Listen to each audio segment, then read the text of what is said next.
First of all, I'd like to welcome everybody here tonight to the organizational meeting of the Friends of Blackhand Gorge. My name is Trevor Bankley. I'm actually the president of the board of directors of the Friends of Blackhand Gorge. Really like to lead off tonight with saying the pledge because, if it wasn't for what that flag stands for, we wouldn't even have this liberty. So if everybody please stand. I pledge allegiance to the flag of the United States of America and to the republic for which it stands, one nation, under God, indivisible, with liberty and justice for all. Thank you. To start off, I'd just like to kind of give you a real quick rundown on how we came about, without getting into too much detail because we kind of got it spread out to explain everything. We've got a nice slide presentation to go along with it. But how all this came about was, as a group of us this past winter, they kind of went door to door, or actually see some of the faces from the people who went, and that was just to find out what kind of interest there was in the community to help out to take care of the Blackhand Gorge. And we were pretty much overwhelmed. Everybody's like, yes, yes, we'd love, what can we do? All those names was kind of put in the bank, and I think it was like a couple of weeks later, Bill Weaver gives me a call and says, hey Trevor, let's put together this group. Throw some names out. We need a core group of people. So we kind of elaborated on the phone for about 15, 20 minutes. And we got this group together. We had our first meeting. It was January 23rd. Informal meeting. Had Jim Pinahan. He is actually oversees Friends groups for the state parks. He was there to kind of give us the information and guide us to what we need to do to become a friend of Blackhand Gorge. We took his advice. One of the things was to get us the best to be a 501c3, a nonprofit charitable organization. With our connections within the community, we was able to accomplish that by going under the Licking Valley Heritage Society, which we have them to thank for that. If it weren't for them, we'd still be way back in the process of getting this group up and going. And obviously this is the museum and the works for the Licking Valley Heritage Society, which Bill will cover more about that here in a little bit. We threw together a code of regulations. I should say throw together. We worked on it for a couple of months. We had our first kind of official meeting followed up in February. It's February 23rd. We had our actual first meeting. At that point, we established a board of directors. We started really hammering out our code of regulations. We elected officers. Then come March, we actually finalized our code of regulations, which we do have those available tonight for everybody to see. At this point, I'd really like to introduce who all is a part of the board of directors. Again, I'll start off with officers again. I am the president of the board of directors. Kelsey Geisler. Kelsey's back here in the back. He is the vice president of the board of directors. We have Lucas Hartberger. Right here. He is our treasurer. Our secretary, which she's not here tonight, is Erin Smith. And then along with those, we have 8 additional board of directors. Let's see if I can remember them all off the top of my head. We got Bill Weaver. That's the ones here would be easy. Bill Weaver, Scott Winland, Craig Sforza, Jeff Morrison, Janet Nethers, we got Heath Smith, and then we got Ryan Gerber. Who else am I missing?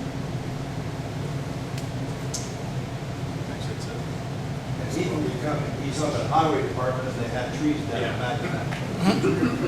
So, and not only, so that's the core group that has been meeting. We pretty much have met every month to try to get organized to get to this point that we are tonight to say, all right, we're established. Now we need to grow. Now we need a membership. It don't do any good to have a board of directors if we don't have a group to lead. So that's where we're at tonight. That's what this meeting is about. It's our chance to answer questions and let people know what everything is about. And go from there. We've had a number of people that has helped us along the way. We've had a couple different projects. Of course, the one that's definitely here is Janet Williams. She's been a very big help. She, is one of the people to thank for a lot of stuff we have back here in the back. And again, Pat Weaver, she has been instrumental in helping us out with getting things up and going. And you gotta love these women that take care of us guys when it comes to food. I mean, that's we love them to death. We thank everybody that's helped. There's been a lot of people. I wish I could name everybody, but without the support of the community, which has been overwhelming, we wouldn't be here. But at this time, we want to keep things going. I want to introduce Jim Kirikoff. He is with Licking County Soil and Water Conservation. He's got a little dispute. We've told him he's only got 4.5 minutes, so if he gets abruptly interrupted, you know why. Thank you, guys. Thank you very much, Trevor. And we say the pledge, and that really means a lot to me. I'm a veteran. And there's a lot of things. I mean, Blackhand Gorge is a jewel. One of the other things in our county is a real jewel is our water quality. And we take that for granted. But as long as there's clean water, as long as it's abundant, we don't really care for it. The salt water's been around for 68 years, and we have helped a lot of landowners, developers, others with what we call best management practice to reduce erosion and nutrients going into the stream. That really improves the water quality. 200 years ago, we started cutting down essentially 9 out of 10 trees over a period of time. That really devastated the environment. So we've done a lot to restore it, and we want to continue that. And one of the things that we want to do, and I think is very harmonious with what your goals are at the Friends of Blackhand Gorge, is to protect and improve the water quality. What is the water quality in the Licking River? EPA did a TMDL assessment, that's total maximum daily load, but they essentially tested 105 sites in the Licking River watershed in 2008. 87.8% of those sites met their biological attainment standard. That is extremely good. Statewide goal was 80%. Last January, EPA published their annual report. 57% of the watersheds across the state met their biological attainment standard. So we're 30 points ahead of the average, better than the goal. We want to maintain that. So what we're doing, a couple ways we want to do that. And EPA is not coming back out here every year to test it. They don't have enough personnel. Sometime every 15 years they'll do it. But one of the programs we're doing, and Denise works back here is helping, we're doing stream monitoring. We're training people, volunteers to go out and monitor streams throughout the county. We're testing for chemistry and biological, and these are sort of localize the streams. Now, if you understand the Licking River watershed, it starts up with Pataskala, it starts to go up in Knox County, it comes down, but everything comes down through the Licking River right through Blackhand Gorge. Any pollution upstream, anything downstream, it all comes there. This is really where you can tell what the water quality is. And you as Friends of Blackhand Gorge, promoting the trails and everything, I think also promote water trails. So we want to promote that, but if anybody's interested in stream team monitoring, just need to see Denise. We have a couple trainings coming up, I think August 21st and September 11th. We just did one Tuesday, but you can be the eyes and ears of that, and we'll see if you get trained on that. Another thing that Newark had a river roundup for 16 years. It met its demise. Last year, salt water with the litter recycling, City of Newark, Health Department, we brought the river roundup back. We did it in Newark. We took out 350 tires from Newark down to Neboso. We took out 20 cubic yards of trash. We're doing that again this year. We want to expand this. We want to make this a county-wide water cleanup day. So we're working with mayors and the commissioners, and we want a lot of volunteers. It would really be good if perhaps the Friends of Blackhand Gorge could clean up the section from 668 down to Neboso. We're going to have trash bags, we're going to have gloves, we're going to arrange for dumpsters, the logistics there. We just need people to register ahead of time, and if you're one of the first ones, you get a t-shirt and hopefully a goodie bag and stuff. So hopefully we'll see you on that. There's literature back there. Another thing we want to do to maintain the water quality is create more awareness.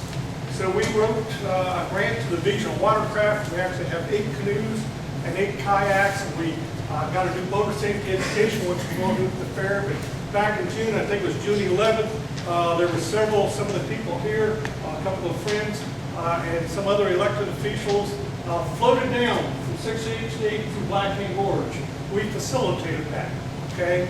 We want to talk about water quality, what you as individuals can do to maintain it, what we have, because again, it's precious. We just don't want it to go backwards. So we want to do more floats. If the friends would like to do a float, just arrange it. Working very closely with Jody over there, we'd be glad to do that. Other organizations, we like to do canoe floats for us if you belong to another organization. Well, the challenge is right now, it hasn't rained too much, so the water level's sort of low, so we might have to drag through a little bit. But there's just a lot of good things that we just want to, be part of continuing our legacy of what we've done for 68 years to maintain water quality, to help improve the environment, to keep the soils in place so we have abundant food. We take so much of this for granted, but we still need that awareness out there. So we would like to work with your friends. I personally just become a member, Soil and Water will become a member also, and hopefully we can help facilitate some things. So don't be hesitant to call. We're limited staff, but we got passionate people, especially on river floats and stream monitoring. So have I got any more time to talk, Bill? We got 20 seconds left. Any quick questions? I appreciate your time. I think most of you know Llewellyn. Denise Brooks back here, she's one of the stream team. She's overseeing the canoe floats and stuff, so. LickingSWCD.com. Yes. Bill, I appreciate it very much. Thank you. You're welcome. Thank you.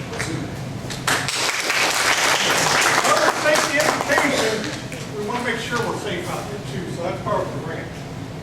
Great. Jeff, we've got people coming in here who don't have seats. We have 3 up here. Yeah, there are some seats here. Luke's got a couple up there. Got a couple there, a couple chairs in there. While they're coming, it sure isn't the way I was going to start, but I want to thank you, Jim, for what you're doing, Soil and Water. And what it reminded me of was the first time I became a principal and therefore aware of this school that I was deployed to by the name of Toboso. When I got there, I heard about this place called Blackhand Gorge, and it had kind of an aura about it. Denison University was students would come out there and party. There'd be drunken parties on at nights and the weekends. There was actually a person died in that Lincoln River. Denison University student was actually a lifeguard certified, but with alcohol and high water. Went under just within a year or two after I was there. Also, what else was at Blackhand? Washing machines, old couches. You and I remember when it was done. 1960, it wasn't done.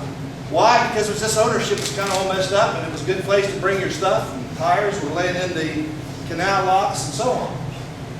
I decided, after walking through there and seeing the beauty and history and the opportunity it was for kids and education to wrap around this beautiful resource next to this school, I called the Department of Natural Resources, got a hold of, at that time, Dick Mosley, who was then the new chief of a new department called the Division of Natural Areas and Preserves. He got in his car, drove to Toboso, and that began the partnership with what we were doing, with what ODNR was doing. Marie Hickey had just donated 670 acres to ODNR to preserve. And from that, I wrote a grant with Dick's help. We took massive amounts of dump truck loads out of there, of the washing machines, the trash bags and stuff. We involved scout groups. We involved people interested in preserving the nature of that area and turning it around. Well, it's been turned around. And this is a part of the ongoing support that Blackhand Gorge is going to be having in the nature of this Friends Group. We are part of the Licking Valley Heritage Society, the Friends Group is, who meets here the 4th Saturday of each month. Wayne Flowers is president, I'm the vice president of that. Before you go out today, by the way, pick yourself up a bag. These are very unique bags. They have some free stuff in them, by the way, one for everybody. On the back are the logos for the Licking Valley Heritage Society. The one and only, in fact, if you get this bag, you'll get a keepsake, because we needed a logo before we had one.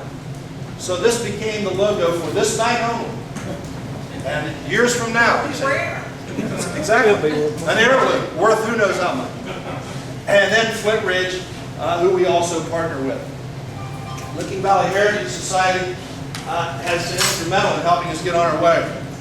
I picked this up because also don't walk out of here with a free county map. We have a new county engineer. You know that? The new county engineer accompanied a number of us down to Blackhand Gorge. he went back and decided that the county map of Licking County would have on its front Blackhand Gorge. Blackhand Gorge has been getting a lot of attention of late. There's been a lot of attention paid to it because of the beauty it has, the history it has, but also of a lot of people who want to be sure to preserve and protect and enjoy and reach a balance between use and protection, which is, in my 45 years here in the valley, is always this thing you deal with. Because everybody wants to see it. In fact, now that the new paving has occurred down there, I don't think it has anything to do with it, but the lots are full on the weekends. Janet, you know that from just living up the street. People are driving around till somebody pulls out. Now we have a new parking lot full. Saturdays, Sundays, those of you shaking your head, drive by there. I do every weekend. Blackhand Gorge is a beautiful, historic, and natural jewel right here in Licking County. The efforts of this group is to help preserve, protect, and enjoy this place called Blackhand Gorge. I wanted to introduce my friend Aaron Kearns, who authored the book. Where's the book? We have books. Here it is, right here. They're here somewhere. That's the cover. Well, we'll get them out because he's going to sign them at the end. Aaron and I met when he came to my office back in 1962 and said, Bill, I understand you might have some pictures of Blackhand. I'm doing a book, and I've got some pictures. And we shared, and that began a friendship that has lasted for years. And Aaron's book, Blackhand Gorge, A Journey Through Time, is what we're going to do to teach you the history of Blackhand Gorge, 13,000 years in 10 minutes. Here we go. You ready? Raise your hand.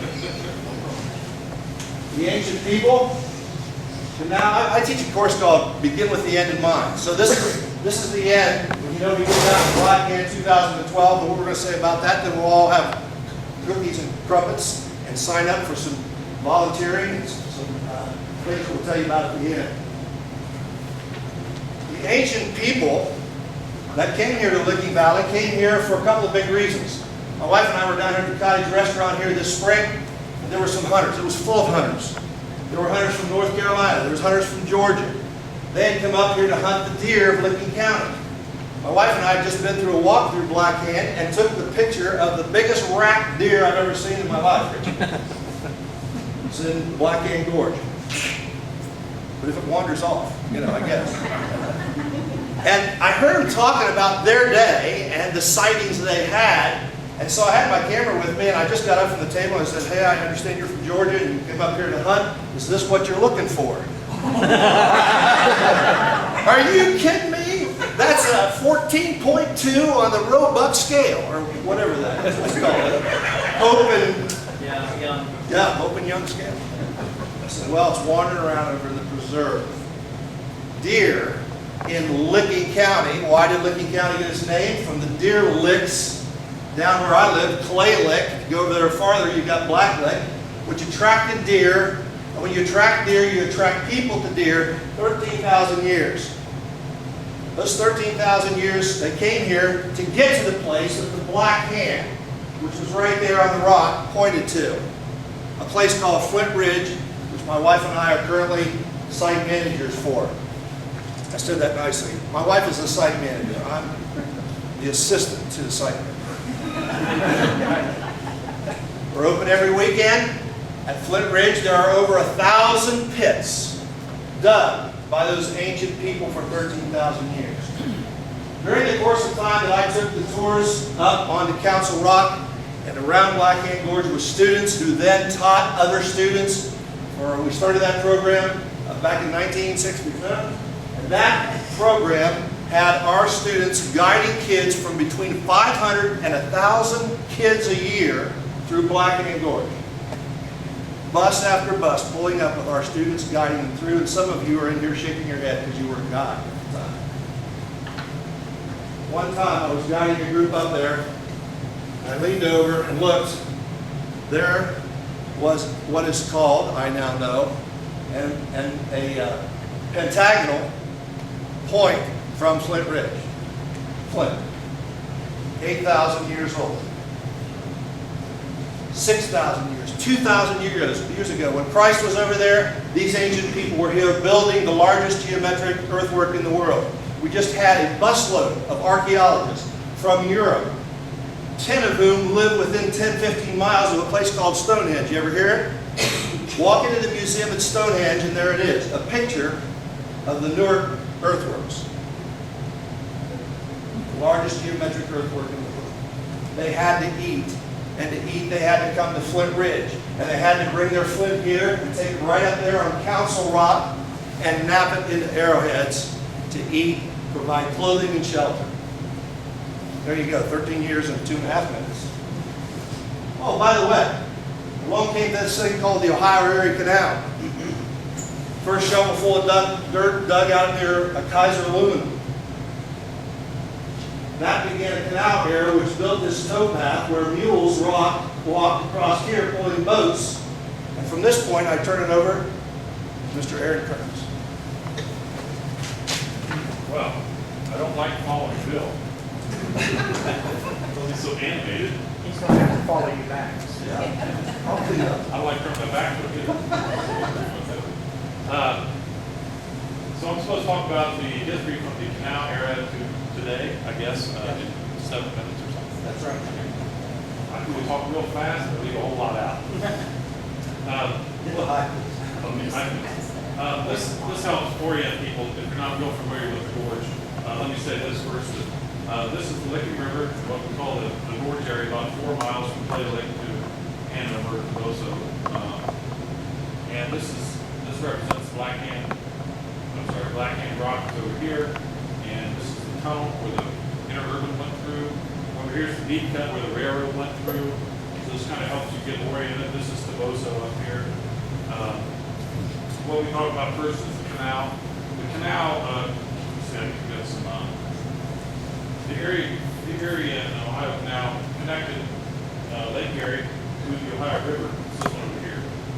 We can imagine digging that ditch with just at the time in the early 1800s was using picks and shovels and mules, basically. You can imagine that. It's quite an achievement, and it really opened up Ohio to the world. Ohio was really a backwater at the time. They had no way to get their goods to market and so forth. This gave the ability to do that and was a real boon to our economy. One of the things that happened when the canal got to this area of Blackhand Gorge, the Blackhand sandstone outcroppings were such a barrier across the landscape that there was no way to go around them. You had to follow the river basically through the gorge. And so that's what the canal had to do. It had to squeeze through this little gorge. And in order to do that, they actually turned the river itself into the canal. So they came in with a dug canal channel at the upper end of the gorge, and then had used the gorge itself as the canal, the river itself. And then how they did this was build a dam right just near Boso, about maybe 100 yards up from where the bridge is today. Whose picture is next? And okay, that's the dam. I believe it washed out about 1898. A couple guys there from Boso with their king poles fishing. And then the canal channel again picked up at the lower end of the gorge, and then the canal continued on to Roscoe and so forth. So that's kind of the canal era, and it was a great way to travel if you didn't mind going 4 miles an hour and sleeping with mules and stuff. But it lasted from about the 1820s until the late 1800s, and pretty quickly went out of favor after the railroads came in. Here's another shot of this is what it would look like when the dam was in. It's almost like a lake in there. You can see people boating actually in their Sunday straw hats. So if you imagine, it's a lot lower than that today. But when you're out there, think about how high this water would have been during the canal time. This is one of the locks that are out there that you can actually tour, see on the Canal Lock Trail, which is right here. Be on the north side of the river. Right in here, you can walk actually right down into that lock. And the diagram on the right shows you what a lock is, how it works. It's a little bit hard to explain in 3 seconds, but it's got like an elevator for boats. It allows the boats to go up and down to adapt to the elevations of the landscape. And it had big wooden doors on it, which are no longer there, but you can still see where the doors, right here, the indentations where the doors were recessed into the walls. Okay, we'll move on to the railroad. I've never talked this quick about this thing.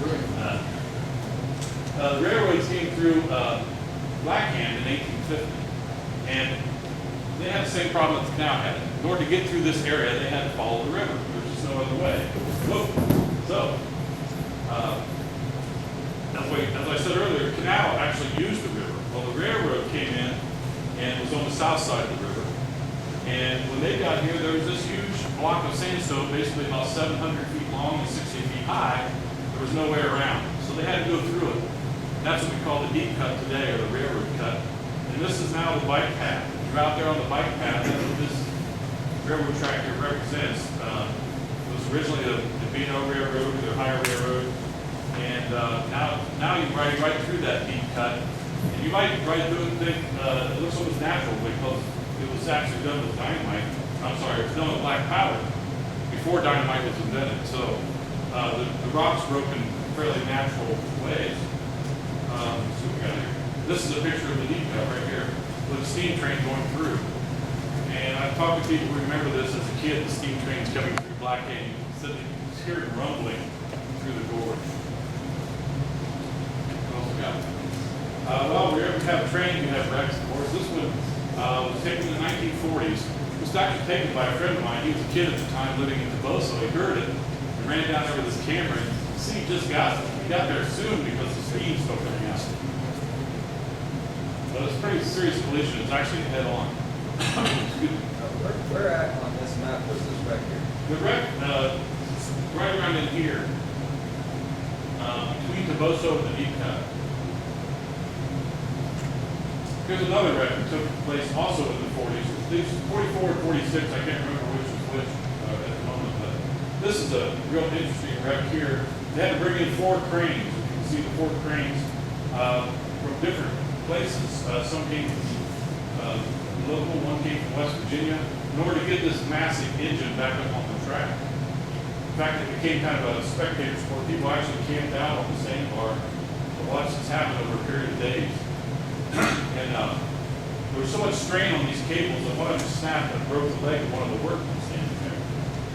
The other story about this wreck is that a lot of the boxcars, some of the boxcars were carrying four roses whiskey. Some of you may be familiar with that, I don't know. And when they were lifting them out of the river, there was a crane that I think it was mostly people from Hanover went over and was catching them. Pretty sure Hanover got it. Yeah, probably people. So, this is something else I'd like to talk about. This was amazing me when I saw it. This is upriver. Probably didn't show up on here, but it's an old railroad abutment for a railroad trestle that used to cross actually Russian Ford, which is farther upriver, right along the Licking River. And normally the water is pretty high here, but one day I was up there during the dry season, and I was really surprised to see how this thing was built. All these massive tons of rock are actually sitting on posts and beams that are normally below the water, and that's what preserves them because they're protected by the water. But it just amazes me, this technology, the way of building things back then, how sturdy they were. Here they're still standing today after hundreds of years of neglect. So it's just real interesting to see this history of technology as well as other things. Okay, interurban, we're moving right along. Now, as the railroad progressed in the 1850s, 60s, 70s, so forth, the canal became weaker and weaker because it was so slow, and eventually went out of business totally. And the railroad became real important, of course. But one other little thing happened, and I've actually read that it was something started between Newark and Granville. Somebody got the idea of running a trolley between Newark and Granville. And they tried it worked great, and other communities started copying it, and it became what we now call the interurban system, which was all over the state. And it was a great way to travel. Essentially, usually one car, they're big cars, This is a typical one. This one actually went through Blackhand because it says north of Zanesville. You can see that over there. That's the motorman and the engineer. And these were electric trolleys, so they had a wire that went all the way that they hooked onto that pole that sticks up. And something else, we see all these old pictures, we tend to think in terms of black and white, but these cars are actually bright red or bright orange. So you can see them coming across the landscape. In fact, there's one of these restored at the Works Museum in North there. It's not quite like this one, but similar. So anyway, the interurban came through, and as we talked about, the canal and the railroad had the same problem. The interurban had the same problem as well. It couldn't get through here unless it followed the river. So the only place left was on the north side. So the interurban came along the north side of the river. It swung around behind Blackhand Rock, but then it came to what we call Picnic Rock, and there was another solid barrier that it had no way of getting around. It's about 70 feet tall. So it had to go through. And then by this time, this is 1903, they had dynamite, so they had much more control over their blasting. So they were able to make a tunnel. Is that what's next? I don't know. No. Anyway, they made a tunnel through there, and which I think is probably the jewel of the gorge. As far as I know, it's the only interurban tunnel that exists. It's 330-some feet long. It's about 20 feet high and 20 feet wide. It's just a wonderful thing. A lot of people come to the gorge for years and never see it because they don't realize it's on the other side of the river. So that's something now that's more open now, so we can go back in there again. It's really great thing to see. This is just a shot of the interurban station of Blackhand Gorge, which will be right around here. I don't know if you can see that. And there's a fellow, for whatever reason, up there on top looking down the track or whatever he's doing. Tell you, parked his bicycle down at the bottom. It tells how far it is to Zanesville and Columbus on there, on the sign. This was known as Blackhand, but it was Blackhand stop. It wasn't really Blackhand is a town. It's the Blackhand area. Also back here you see an oil derrick. During this time period, this place was just bristling with oil derricks. There was a big oil boom in the 1920s and so forth. Some of those oil wells are still around today. There's the tunnel. And this is a great shot of a couple Victorian ladies waiting on the interurban. Although I think they're models, so I've seen them in other pictures too. But you can imagine going out there in your big hats and big dresses. When you see pictures of men out there, they're in shirts and ties. It's a very different world than we live in. It's called Picnic Rock because if you went up that path behind the rock, behind the window, there was a picnic area up there. At one time, even a pavilion. So this is a great tunnel. If you haven't seen it yet, make sure you get out there, go on the north side of the river, and walk through the tunnel. It looks just like that today, basically, except the tracks and the poles are gone and the wind are gone. There they are again? There they are. See, they're models. This is taken from on top of Picnic Rock, looking over to Toboso. In fact, you can see a little white church where we had right there. That's still there in Toboso. Not sure what kind of church that is. Methodist. This picture was made from an old glass plate negative. That's what that line is. That's a crack. The glass was actually cracked. Also, notice something else you see in this picture. The water tower right here. A little hard to see, but that's where the steam engine is still at. I got a letter one time after someone read my book in Oklahoma or someplace that said his grandfather had actually fallen off a water tower at Blackhand Gorge. He was shocked to see a picture of it in my book. So you never know who you're going to reach out to when you can write something. Eventually, like all things, the interurban was put out of business by the automobile. And so around 1929, I think, was the last interurban run through the gorge. And then they ripped up the tracks and they turned it into a road, so you could go from Toboso over to 16. And it was a great scenic route. A couple of people remember riding through there in rumble seat. And I think the Works Progress WPA worked on this road as well, probably during the 30s. Toboso, this is the last part, I believe. I call it Toboso the hometown of Gorge just because as I was researching it, everything seemed to be kind of centered around Toboso. Excuse me. And a lot of people I interviewed were from Toboso and still live there today. And Toboso had a train station which was located approximately where the log cabin is now. that whole lower area down there was really part of the town, downtown, I guess you'd say. This is the main shopping mall in Bozo. You can buy your plows there, get your, get your mail, whatever you want to do. Great old picture. And this was also located down there near where the cabin is. And here's actually a shot of that whole area. And Bill and I are arguing about where this was taken from. I'm saying it's taken from the top of the Bozo school. Oh, I'm sorry. We start over? Anyway, it shows the whole downtown of Bozo that no longer exists. It had to be removed or torn down when they built Dillon Dam. It goes into the flood zone. So none of this exists, but the cabin is probably right around here somewhere. Oh, I threw this one in. It's kind of grainy. I just did this because, I've been going to the Gorge for like 50 years. And you think you've seen everything. Well, I found this the other day. I was walking through the deep cut, actually, and I thought, there's a lot of carvings out there, graffiti. And I thought, I'll just take a picture of one of these and go back and see if I could research and find out who this person was. I found one that I could read clearly, and this one says, DU 98, which I think is Denison University, class of 98, 1898. FP Flatworthy, Chicago. It's pretty clear, I could read it. So when I got home, I looked on the internet, and I was really surprised at what I found. Mr. Flatworthy did graduate from Denison University in 1898.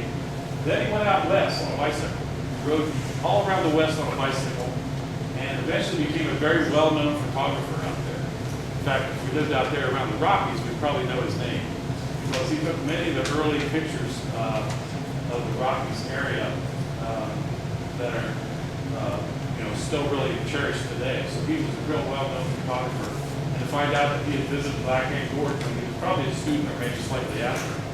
I've done some research trying to find out if he ever took any pictures of Blackhand Gorge. And so far, nothing has turned out. But it's just kind of nice to remind yourself that when you go out there, keep your eyes open. There's always something new to discover out there. I think that's probably my Cue. That's it.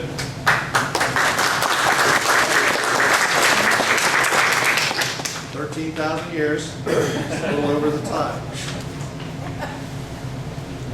My wife and I, actually we met back in 1962, and she was a bird watcher. 62. She was a bird watcher. She had a pair of binoculars and a bird book, so I went out and bought a pair of binoculars and a bird book. We went bird watching. She watched birds, I watched her. Here we are, 50 years of togetherness later. We've been around to a lot of preserves in Ohio. Clifton Gorge being one of the favorites, but other preserves as well, bird watching. There's no preserve like what you just saw. It's so unique. It's so unique in the beauty, the natural history, and the history. Over 13,000 years. None other that I know of have what, 7 or 8 oil wells? How many, Jody? 20. 20 oil wells pumping on there. Bike trails, roads, electric trolleys, floating. It's unique. That's why it's just so neat to have this many people here tonight that are willing to step out here and say, hey, I want to help protect this. I want to be a part of doing some things that will help us be friends of Blackhand Gorge for many, many years. Somebody did that for us. Their names were Hickey. Interesting last name, Lily and Marie. I met them. I sat in their living room as they were handing over the deed to Dick Mosley of ODNR. It's a unique place.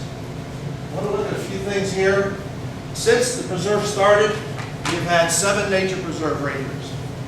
We being me, I feel, when the first one was Emilus Ricks, I was just talking, Rick Gardner, sorry Rick. Gardner, botany, that's how I should remember, right? He's a botanist for ODNR. I was sharing with him how I first met our first nature preserve ranger, Emilus Ricks, who was the best guy we could have got because the place had this aura above the people of being full of snakes. When I went to do this thing with kids at Blackhand, oh no, not my kids. I got notes, I still say. There's copperheads, there's rattlers and everything else. Well, he was a herpetologist. He helped quell that. In fact, that's what he did. He made a list of fauna and flora. That was his first main thrust as a preserve ranger. 7 Preserve Rangers later.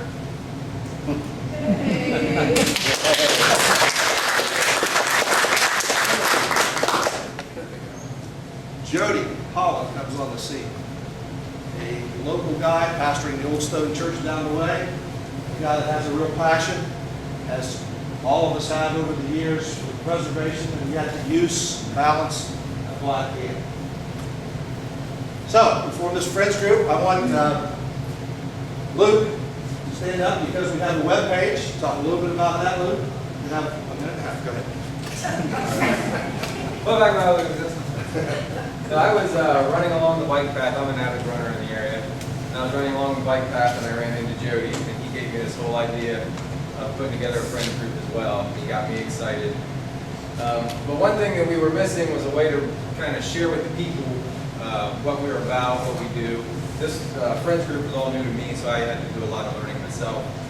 But basically what we did is we put together a website, and this is a place where you can go out and kind of, what I'd like to have it be is a place where you can go and learn about the history of Blackhand Gorge, get up with the latest events of what's going on, sign up to become a member, log your volunteer hours, all types of different things. Like I said, when I started it, I had a lot of big visions, but over time it's kind of turned into, this is kind of our go-to place for keeping track of news. We have our own, this is how we communicate as the Friends members. We go out here and it's kind of like a message board for us, and it's really been paramount in organizing a lot of stuff. But yeah, so this is our website. You should go to it. It's friendsofblackhandgorge.org. I know it's long, but it's easy to remember because it does spell it out. We also have a Facebook page that is, this is kind of our social outreach. So having something on a website is nice for like Google searches. But like, if I want to, get the local area members, it's Facebook is really where it's at, because this is where everybody is all day long. And actually Bill is one of the biggest contributors out here because he takes so many amazing and fantastic pictures. I forget who did, was this Llewellyn? Somebody had this picture, and it's an old picture of the Cornell Steps. Yeah, and it was on a postcard. So I basically scanned it, and that's kind of our face to the page. So there's so much unique history, and what we're trying to do is kind of give it a new vibe and exciting, get people excited about Blackhand Gorge again. And this is one way that we can do it, is to let them see what's going on. They can share events on the site, and when we post something out here, they share it with their friends, and everybody knows about it. So this is our online world, friendsofblackhandgorge.org, and it's facebook.com/FOBHG. I shorted it out there. So yeah, that's really all I got. Oh, what do you take right now to talk about an event that's coming? Yes. Again, I'm an avid runner. So he's a runner and a computer guru. Yes. All at one time. And so what I have the honor of doing, I've been wanting to do it for years, is putting on a running event next month. And the idea of the event is it's going to take you through the most beautiful trails that Blackhand Gorge has to offer. The way that the trails are set up, we have to do all of it on the south side of the river. And the idea is that we're going to take you through all of the nature trails on your way out, and then on your way back, once you get enough of all that, you can actually come back on the beautiful bike path through the deep cut that Aaron showed you. And it's just got so much beauty in just 3 miles of trail. And I see runners out there all the time. We actually see like local school cross-country programs are out there running. I've run into them many times. Seen them down at Canal Walk, and it's actually, as I've been running more over the years, I see a lot more people down there as of late. I think due to all the improvements that we've done, a lot more people are getting outside. They're not afraid to go to Blackhand Gorge anymore, and that's huge. So, but yes, and there will be information about that on our website, also on our Facebook. I'll have some flyers in the back if anybody wants to sign up for the race. Hopefully, as we get closer to the event, I'll have some maps, and I'm working with some of the Friends guys to clean up the trails to make that amazing event. So, great. All right. Most of you know, those of you that live here in Lincoln County, this past spring there was a major effort to pass a levy called Parks paths and trails. How many remember that? Lincoln County has more bike trails than any other county except Cleveland and Cincinnati and Columbus than any other of the 88 counties in Ohio. One main reason, a guy named Gib Reese. Gib Reese has contributed so much to the development. He's just a great philanthropic guy. But we passed that levy. I can tell you this, I was on that committee. We went down to Lancaster where they were on their last try. They put a levy on the ballot for the similar reasons we did 11 times. They passed it on their 12th. We had 5 on it. And if it didn't pass, county parks was likely to be gone. We passed it. Because of the efforts of a lot of people in this room. Interesting that we took this picture on this day because this was a work day at the cabin. It was also a day that people came from Audubon. Guy Denny, who was a former chief of the Division of Natural Areas and Preserves. Jody, who is this? You know? Which one? This guy right here. He came with the Rick, do you know? Jared. Jared. It is Jared. Correct. We don't know Jerry's last name. Okay, so Jerry's up. Rick and I both. Yeah, Rick and I both worked with Jerry him on numerous G. projects. But the interesting thing was, this was Audubon, Columbus Audubon, joining us to work through what was removal of a lot of invasive species that had taken over. Many of you, particularly live in Toboso, all know how this became invaded with multiflora rose and tree of heaven, and you can read it off. So we used that day to promote that levy. The levy passed. Guess what? We will have that bike trail repaid. Yay! When? You got to have the money coming in, and the money's going to. I see Rick Platt back here. Rick was on the committee with me, and people like Dan DeLauder and old Lincoln Valley guys like Lincoln Memorial, Rob Montagnes. But a major plus for, you know, the use of that bike trail since it was put down there. So it's great to know that it's going to be repaid, and it's going to be repaid pretty soon. Because that's what it looks like. Only that's not the worst of it. So we did this entrance cleanup. Jody, why don't you talk about just some of the things that are happening down there that you're leading, some work efforts that are going on, and just share those things. What took place here was a combination of several different groups, and it had its beginnings with a conversation that I had with Dick Mosley. And as Dick and I were talking about the past and the present and the future of Blackhand Gorge, I made mention of how it used to be, and Dick said, well, yeah, I remember how it used to be, and we talked about all of the overgrowth, all of the trash trees that were below the cabin, and Dick remembered that there was a time when that was not there. Well, because of lack of good resources, manpower, a lot of things have kind of got put on the wayside. And over the years, and this has happened in a number of areas and in parks, they have started to cut back more and more on their general maintenance of their areas. And we're at a point now where we really can't cut back anymore. But Rick and I both tell you that's what you're trying to tell us to do, aren't they?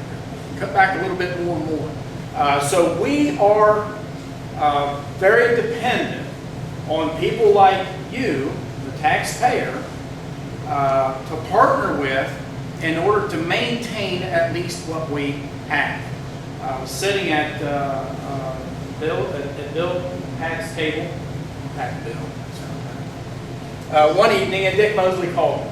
And he said, hey, I've got Audubon scheduled to come to Blackhand Gorge. Do you want to use them to clean up all of the overgrowth below? And I said, yeah, sounds good. And so from that, I talked with you folks, and before you know it, one day, and it was an amazing day. How many were there that day? Good many here. We had a blast, didn't we? We really did. 50 people, separated the Audubon and put them in an area, and then allowed the locals, you, with volunteer equipment, fuel. I won't even ask who spent the most money on diesel, but there were several people, literally hundreds of dollars were spent on diesel and many, many man hours were put on equipment that the local people brought out. I was amazed.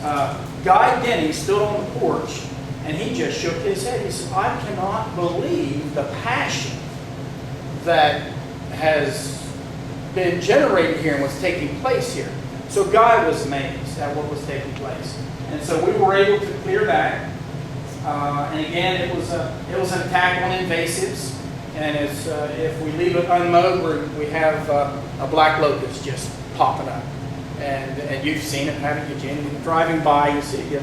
So we just got part of it mowed again yesterday. We got it knocked down. I have a crew working for me through Job and Family Services.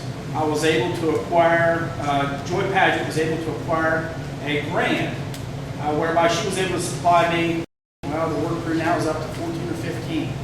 And these are 14 or 15 young men and women, male, female, white, black, and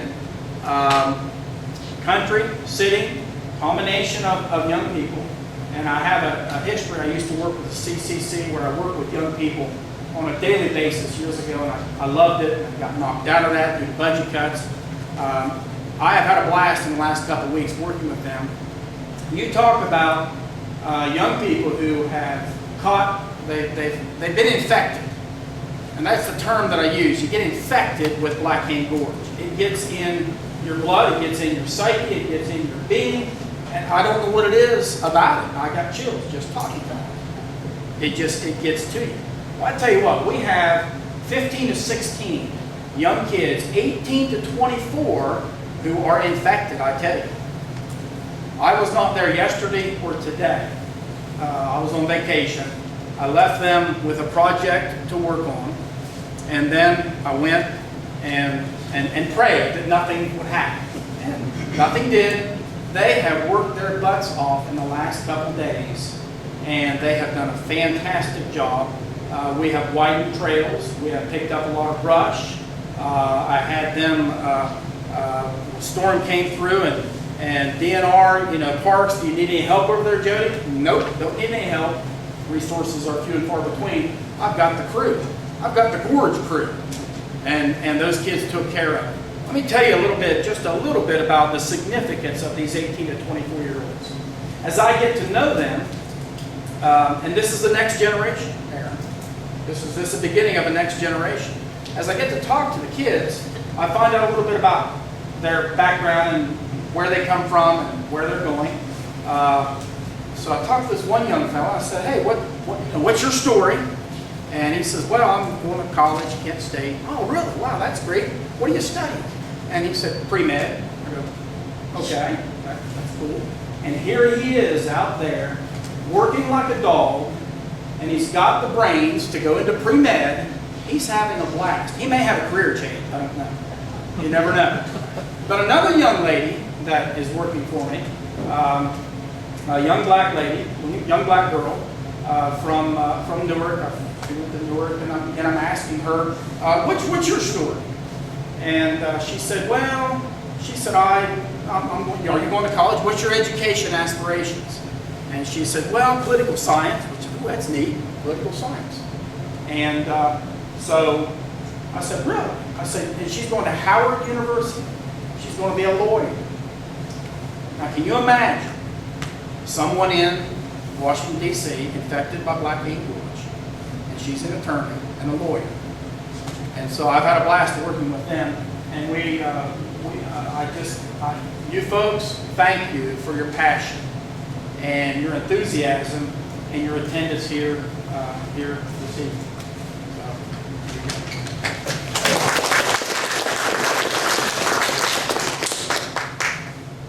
I think you can sense Jody's passion for what is Blackhand. Those of us who have been around here since 1962 have had that passion for that long. Some of them are right here. You need direction for a crew like this, really. And I'm not sure where the direction is coming from or where it's going, but there's a lot of hard work being done. This is one of our workers. And why don't you, just for a moment, speak to this parking lot. 25 seconds I'll use. Parking lot, how many here have driven by the little blacktop parking lot on Brushy Fork Road? And you thought if I wanted to go to the Gorge, I would love to go, but it's packed full, correct? And if that parking lot is not efficient, hasn't been big enough for many years, and how many here have went by and seen cars parked out on the roads on that end? Yes, we all have. And so what we did, cleared out an area, again, volunteers, put a parking lot together, and needless to say, it's used, it's almost, is it too small yet? Almost. On weekends. Almost. So that's just a Kayaks, little bit about canoes, and of course, some people in here. I took this particular picture because of just the person here working. That's Dave Pennington, the first organizational meeting we had at his barn. Some of you know who Dave is. He probably, Scott, did you work on that as well? No. Scott put a lot of time. Scott worked his tail off driving, but all that gravel was, he came in there for 5 minutes, click, and he got on the street. That's all I'm saying. I was hoping he's going to be here. Yeah. Jody, down here, our runner / communicator, group from young to old. I'm the one that took the picture.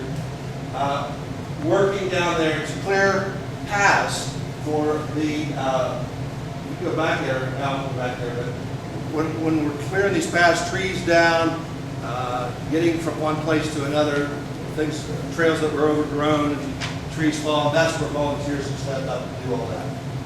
Oh, there was the one I was looking for. That's Chestnut Trail. And that's a chestnut over Chestnut. No, probably not. All right, so I'd like my wife to come up for a moment and talk about this cabin. I got a phone call from the 3rd Nature Preserve Ranger, Brad Westall, one day and said, Bill, I got to have you come over here. He lived in Marie Hickey's house. That belongs to ODNR. And he lived there. He says, I want you to come over here and see something. And I said, what do you want? I'm running a school. Get over here. I went over there. He peeled back. There had been a wind like today's that had blown some boards off the side of this outbuilding.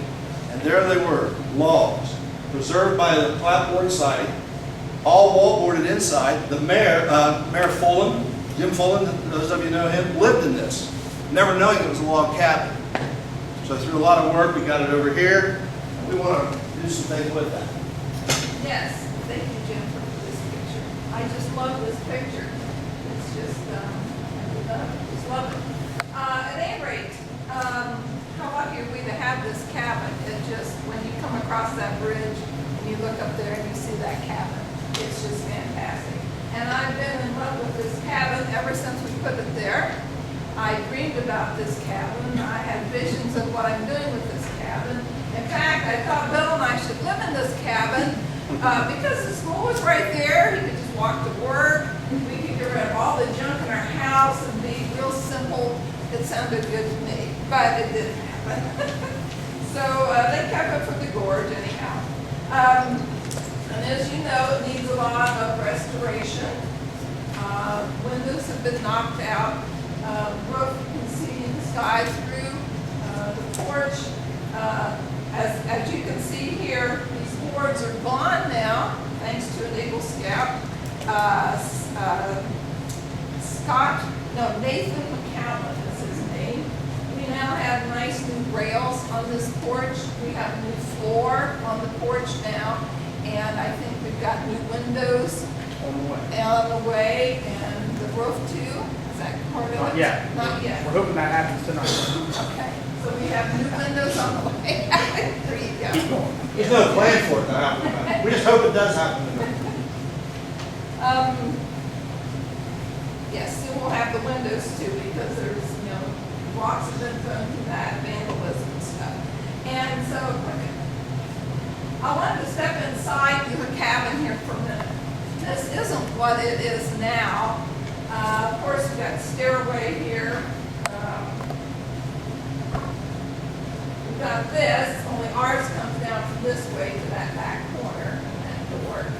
But my vision is, besides this being our information center when people come there, right there at the parking lot, and besides it being a little gift shop there, I would love to restore it with some old antique stuff.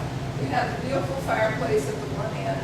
I would love to have like a rustic bed built out from the wall. I have pictures I've saved out of magazines for years. I've got them up here in my book you can look at, of what it could be inside. And so I'm hoping to generate some interest in somebody tonight who wants to go along this journey of restoration for this cabin.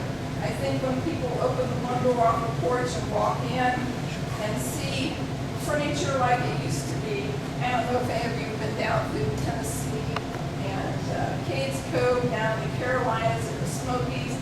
You see all these old cabins and stuff, and I would love to be able to furnish at least part of it. I know we'll have to have a counter in there or something for the gift shop and that, but that's my vision for it. And I'd like it to be somebody else's vision too. I'd be grateful if somebody would step up and love the old cabin like I love the old cabin. In the meantime, out on the porch, I thought maybe with Jody's permission, we could, I know a table would be possible. Bill says the weather comes from that direction against that part of it. But maybe on the wall, a box or two, maybe with a flyer and the Blackhand Gorge pamphlets up there. So, you know, we're not open yet, but we've got something there that people can take with them when they come up there.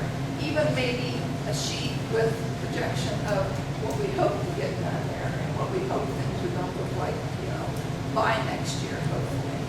So I was hoping to get somebody maybe who lives in this area, a Bosoite or somebody who would be willing to, if we did do that, be willing to make sure that those are kept full. I know out of Flint Ridge, we have those boxes at the Hay Trail. I really was. Girls, we have those boxes at both ends of the trailhead, and those maps, I'm just continually making the trail maps. And so I know it's going to be a job to keep it full, but I think it would be nice that people can come, step up there, and we do have some type of information, at least now, for it, and maybe some projections. So I'm going to be at one of these tables, maybe sharing this with Aaron and these folks or something over here. If anybody is interested in seeing some of my ideas, or if you've got ideas, or would like to sign up to work with me to kind of get the ball rolling on this, so when we are fixed with a roof and can get into it, that we've got some things ready to go right away. So, that's it. Thank you.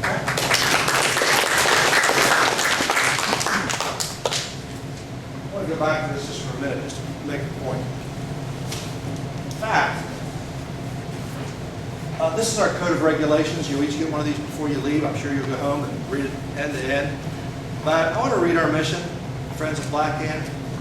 Foster a relationship with the Friends of Blackhand, Licking Valley Heritage Society, and the Ohio Department of Natural Resources that ensures a better place for nature, wildlife education, while setting high conservation standards and raising a strong sense of responsibility for future generations.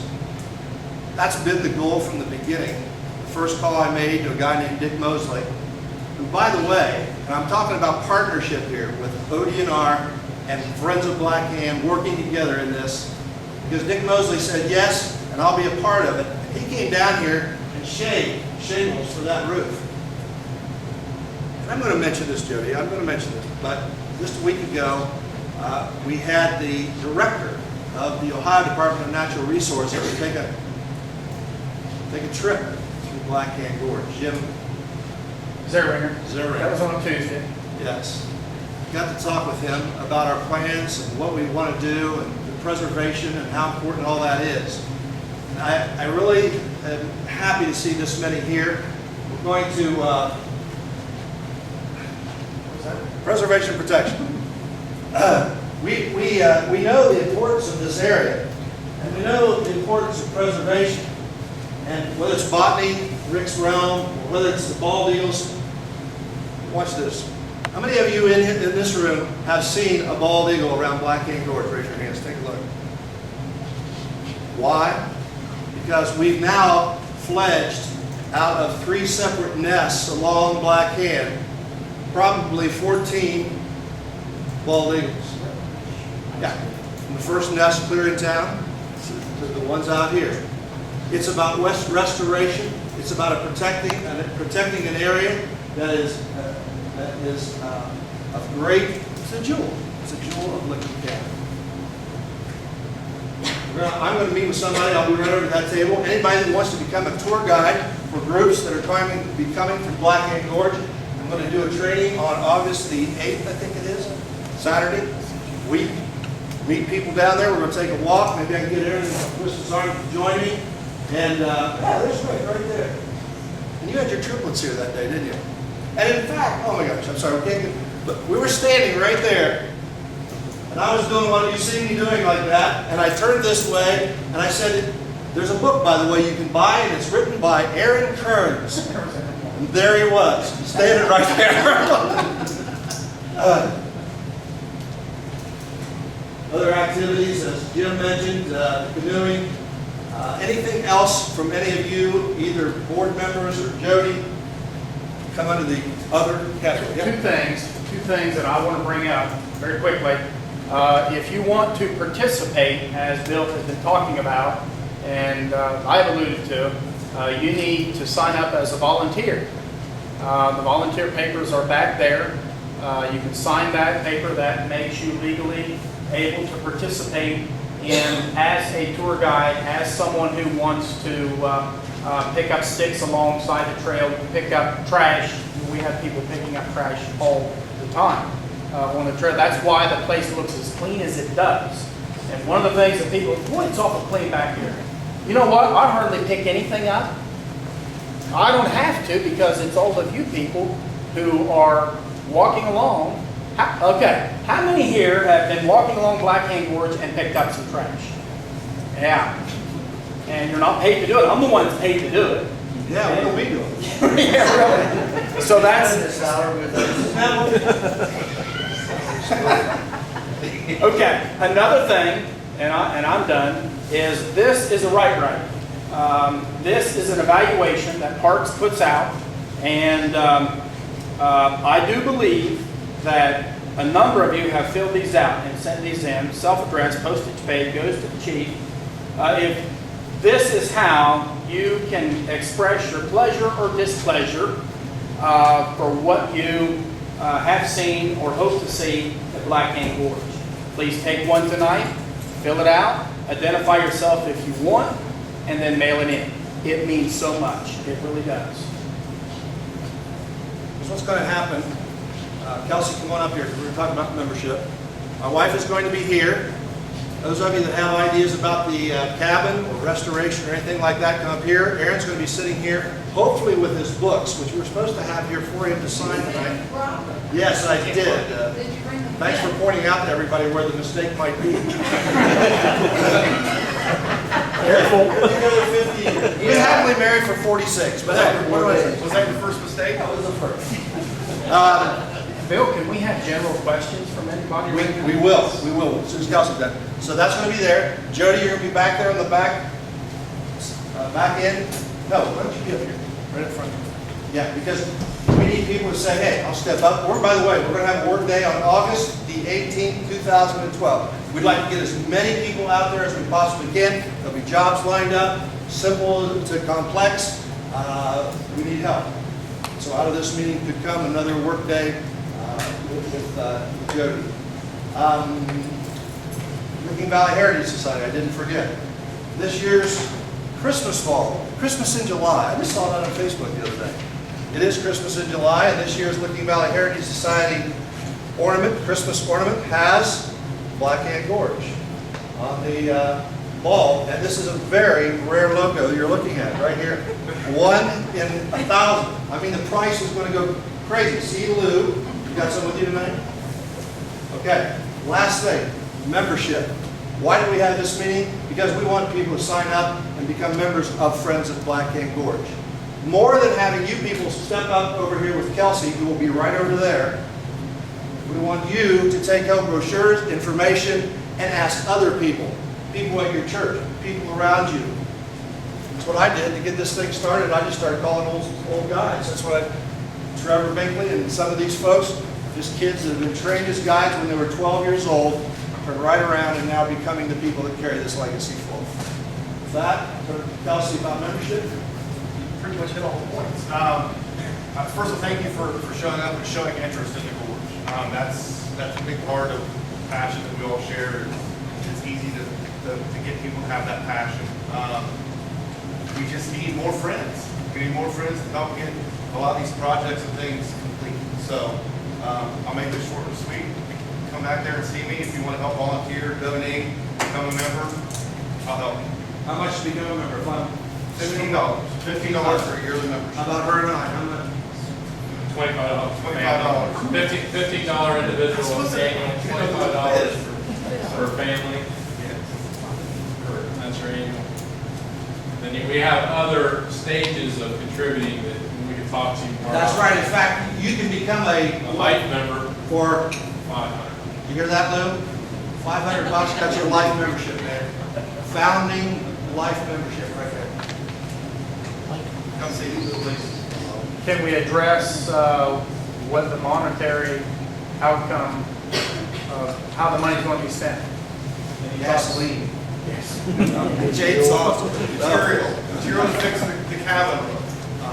That was one thing I left out on the race as well. Every penny that's made from the race next month goes into the Friends Group so that we can further beautify fulfill our mission. Bird watching towers. There's all kinds of things that trail. We used to have trails across the Buttonbush Swamp back there. And until beaver kept damming up the daggone the dam. And to give everybody an idea, so far at this point, like I said, we really just got the ball rolling in January. Jody informed us about the Audubon coming out, and we kind of jumped on the bandwagon there. In the first month that we kind of got this going, we had over 1,000 man-hours contributed into the Gorge. I mean, that one day we had 50 people, and for the most part we was there for 10 hours. So you do the math there, 500 man-hours in one day. But on top of that, we've talked about some of the expense. One of the things we're still working on is actually truly tracking money and hours. But I can tell you firsthand, without a doubt, that so far this year, over 2,000 man-hours have been contributed, and well over $1,000, probably about the same, probably close to $2,000. And that's all came from just us that's been involved, and we've had some key members in the community that's helped out. And I don't want to get into that because I don't want to miss anybody who has contributed. We try to get them on our webpage to get advertising. We've had some local companies that step forward. We've had a lot of people just step forward and said, we passed the hat. Everybody that was there that was working, well, we had all this equipment there. We need to fill this equipment up before we return it to the farmers that we stole borrowed from.